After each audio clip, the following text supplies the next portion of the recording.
Good evening, all. Ira Epstein, and I'm a bit late. It's after 8 o'clock at night. And this is your financial market wrap-up, and this wrap-up is for Monday, the 24th of January, 2022. First announcements. I'm going to be holding a live webinar on Thursday. In order to get to it, you got to sign up for it. You need a user ID and a password. If you didn't get my invite already, take your cursor, move it up here. What will happen is you'll see an icon, fill it. A form will appear, fill it all out. You'll get an email with your user ID and password back. It starts, and I'll open it at 12:15 p.m. Central Time. It will close. In other words, the pre-opening starts then. It'll close for membership at 12:30, and we begin the live chat room, okay? So that's how this pretty much works. The chat room will last 20 minutes. I'll answer all the questions you throw at me in the fast order that I can. I don't record it. Second event before I get too far. Tomorrow morning, I'm not going to be able to get done my spider ETF video at my normal time. I have a cat that has been in emergency rooms. We brought him home. He's gotten really ill again. I've got an 8:30 appointment in the morning with the vet, and then unfortunately I had a uncle die over the weekend, my wife's uncle to be specific, but I was close with him. And I've got to go to a funeral now, and that's going to be on Tuesday. So I've got to go to Indiana. So these videos tomorrow night are just not going to happen. I'm not going to be anywhere near where I have to be to record my home. So they'll be back to you on Wednesday. Sorry about it all, but S happens. You know what I mean. That letter S ends with a T. All right. As we look at the markets, you had a big rally today out of left field. You don't want to pick a bottom in this market. It'll do what it wants to do as it's repricing. What we have here is a Ukrainian situation that is extremely volatile. President Biden acted today, in my opinion, presidential, and he put 8,500 troops on high alert. High alert means they could be gone in 3 to 5 days, and they'll be part of whatever the NATO force wants to use them for. NATO is bringing in all kinds of armaments and committing people as well. And at the same time, Russia, their Duma, has set a February 7th tentative date to take up the subject of declaring the two areas within the Ukraine that are very pro-Russian as independent states. That's almost a guarantee that Russia will invade if Putin lets that go through. So that's where you're at. That's all that I know. Can the situation be diffused? Well, as long as parties talk, anything can happen. We're supposed to turn in, that's the U.S., our written response. It's got to be ugly to the Russians. It's going to say no. No, you're not going to tell us who can join NATO. No, you're not going to do your arms right there on the border and say that other countries can't do their arms. Now, Ukraine's not a NATO member. So they're not going to fight Ukraine's rights other than its independence. That they'll do, NATO. But that's pretty much where it ends. But having Russia dictate the terms of NATO ain't going to happen. So now what does President Putin want to do? Don't forget, it's his choice. This is the guy controlling the game, not us. We're the respondents. That's all that it is. When you look at the S&P, how could you be friendly here? You just can't. The trend is down, the bias is down, everything's come apart. You see that right through here on the charts. You've got lower highs, lower lows, and a washout that got a bounce today. So what?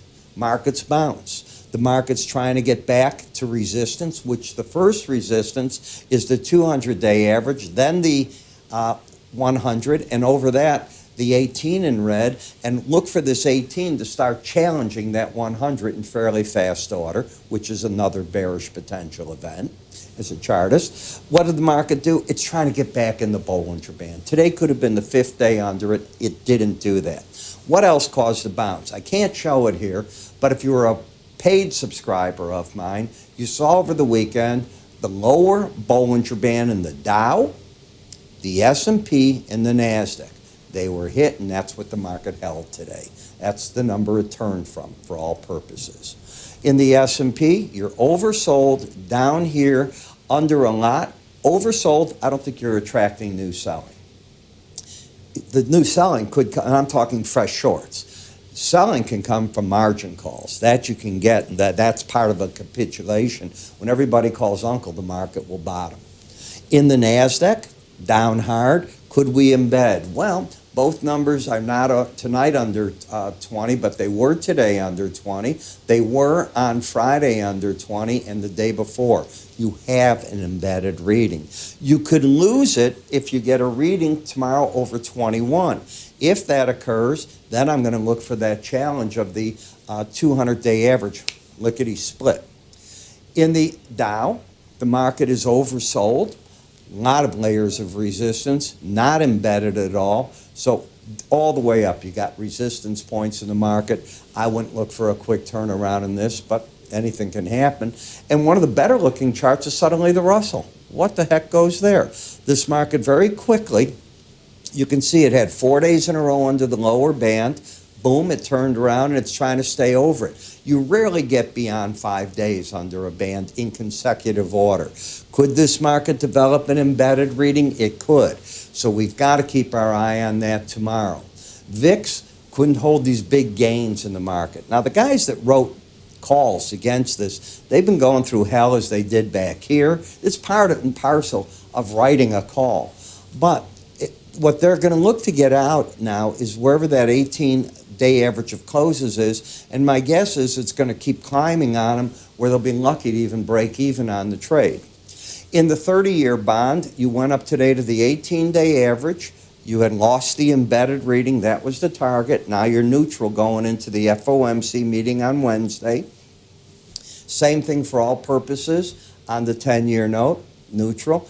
Dollar still bullish, but you would think this market would be a lot stronger than this with all that's going on. I told traders today, and I don't mind telling you this, that they are long against this average here. I said today, cut your position down. In the eurocurrency, the trend is down, but here too, we're not falling out of bed. And remember, the dollar index got a 40% weight into the eurocurrency, so I don't like to trade both with each other. I don't think that's a good move. British pound, what should you have done today when you hit the Bollinger Band? First challenge of it. Bingo. Watch. I think the pros got out of that position. Bitcoin, I think the pros came away from that, not doing much of anything. But let me go back to that. When I say not much of anything, the market's oversold. It's trying to stay under the Bollinger Band. It keeps washing itself down. It's now over a 50% break from November. And I heard people today on Bloomberg talking $5,000. Could be a number, or $10,000. Abigail was talking that, and she's a pretty good chartist. Interesting. Brent versus WTI crude, okay. Are you going to lose the embedded reading? If you do, the odds favor you're going to go back to the 18-day average of closes, same in the WTI. If you lose it in the heating oil, the same thing. And in natural gas, you're just hanging at the 18-day average. You've run out of this. You've worn the traders out. You've broken most of the traders with this nonsense swings that you've been having. Not a place to be. This has been a hellacious January for most traders. Try not to get caught in that. I'm Ira Epstein. Remember to move your cursor up there so you can join me. I will see you all again on Wednesday. See you then.